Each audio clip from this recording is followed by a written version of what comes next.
الحمد لله رب العالمين والصلاة والسلام على رسوله الكريم أما بعد.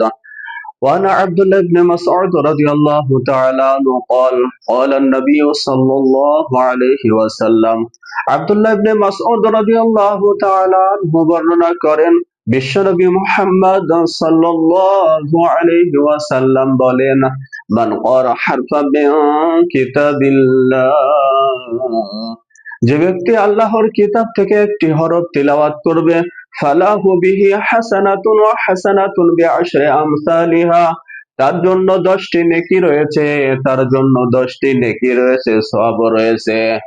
লা আকুলু আলিফ লাম মিম হরফ, বিশ্বনবী মুহাম্মদ সাল্লাল্লাহু আলাইহি ওয়াসাল্লাম বলেন, আমি বলি না যে আলিফ লাম মিম একটি হরফ, ওয়ালাকিন আলিফুন হরফুন, আলিফ একটি হরফ, ওয়া লামুন হরফুন, লাম একটি হরফ, ওয়া মিমুন হরফুন, মিম একটি হরফ।